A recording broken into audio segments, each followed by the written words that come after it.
Entertainment TV, your #1 birthday arena.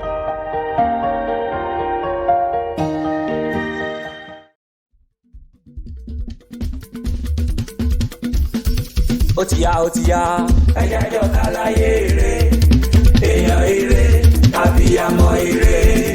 Adùnọlá aya Ògúnwùsì. Ẹ̀jẹ̀ jọ ká láyé ire èèyàn ire àbíyamọ ire. Màmá olóríire tó bímọ ire, happy birthday to you. Ẹ̀jẹ̀ jọ ká láyé ire èèyàn ire àbíyamọ ire. Onínúure tó pé 70 lọ́jọ́ tó ní. Ẹ̀jẹ̀ jọ ká láyé ire èèyàn ire àbíyamọ ire. Àpáta ewì ló ń ṣe eré tó nílé tàlejò ẹ̀mú jọjọ. Ẹ̀jẹ̀ jọ ká láyé ire èèyàn ire àbíyamọ ire.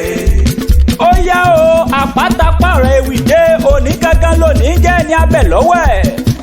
Torí òní lọ́jọ́ ìbí aya oṣù mẹ́rù ti kùn. Mọ́mí Margaret Adùnọlá aya Ògúnwùsì ọmọ Ọlájọlọ. Ìwọ lẹni Olúwa Ọlọ́run ọba mi yọ́nú sí, ẹni Olúwa Ọlọ́run ọba mi fẹ́ dénú, àní ìwọ lẹni Olúwa Ọlọ́run ọba mi ti dé débi gíga. Màmá Adébáyọ̀, Màmá Adéọlá aya Ọ̀nẹ̀, Màmá Adébọ́lá máa wọlé máa rọra. Màmá Olúwatùmí nínú ìwọ ni mò ń kó bẹ̀rẹ̀ fún. Màmá Adébánjọ, gbogbo ọmọ rẹ pátá ni wọ́n ní máa kí ọ pé ó kú oríire. Ìwọ nílé t'Olúwa Ọlọ́run ọba mi ti kọ́ tí ò ṣe é wó. Ta ni bàbá ńlá katapila tó fẹ́ fẹnu sọ́gi t'Olúwa Ọlọ́run ọba mi dìn? Ìwọ lọ́gbà àjàrà tó lúwe Elédùmarè ọba mi bomirin tó tún kọ́ bí wọ́lọ̀ fẹ́ jẹ́ ẹ̀lìtì. Èèyàn tó bá débẹ̀ yóò jìyà bọ̀. Ọmọ Ọlájọlọ, ọmọ wọn nílé oníbàbù rẹ lọ́wọ́. Ìta àgbọn lágbolé Ọlájọlọ ní ìlà rẹ ní tìyá rẹ níbi ojúmọ́ ti mọ́ kárí ayé gbogbo.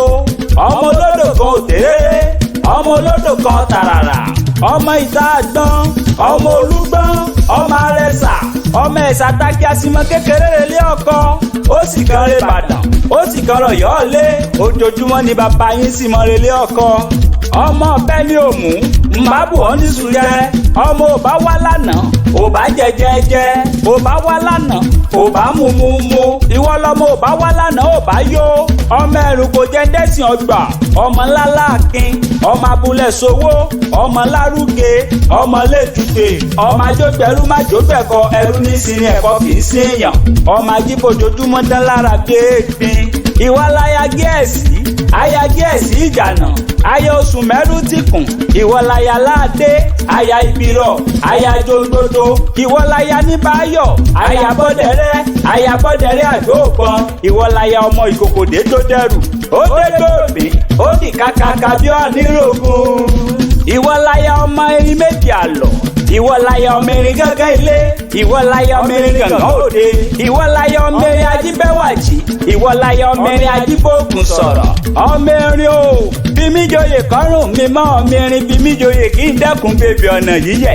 Erin sábàrà lùbàrà, erin sọ lọ́rọ̀ ní sọ̀rọ̀ gúúsọ̀.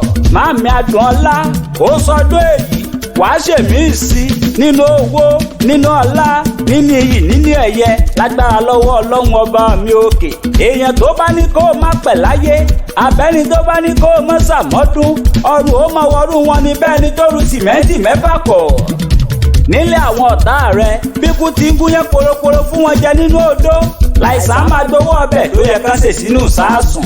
Mo kí ọ kú ọdún, mo kí ọ kú ìyèdún. Ọdọọdún báyìí ní sápó orúwé, ọdọọdún lèrú wà ń wà, ọdọọdún làárọ̀ mobì lórí àtẹ, ọdọọdún ló máa bẹ ọbẹ̀ ní bẹ́sọ̀ àtẹ̀pẹ́lẹsẹ̀ rẹ̀ àtẹ̀nà. Ọdọọdún la ó mọ ríyọ tó mọ yan pàǹdà níwájú àbínú ẹni. Àríyáyá ń ti yá o, àríyọ̀yọ̀ ń ti yọ̀. Iná ní sàyà ná, onílé àlejò, ọmọdé àgbà, wọn ó máa fọ̀yàyà ṣe ti ẹni lágbára lọ́wọ́ Ọlọ́run ọba mi òkè. Happy birthday to you na, and I wish you long life and prosperity. Bóyin bá ṣe tán, oyin á padà sínú kókó ogi. Bá bẹ̀rẹ̀ bòjò bá ṣe tán, á bẹ̀rẹ̀ bòjò á padà sínú sàárẹ̀ tó kọ́lé sí. Àpáta ewì, mo ti ṣe tán, mò ń rebi tá a forí mi sọlẹ̀ sí níbi ojúmọ́ ti mọ́dé gbogbo ilẹ̀ kílẹ̀. Ẹ̀jẹ̀ jọ ká láyé ire, èèyàn ire, àbíyamọ ire.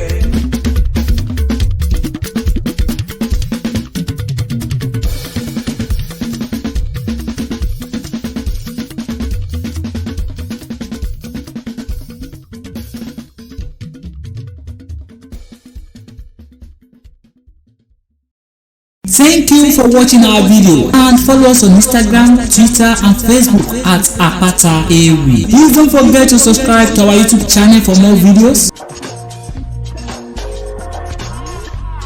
We love you.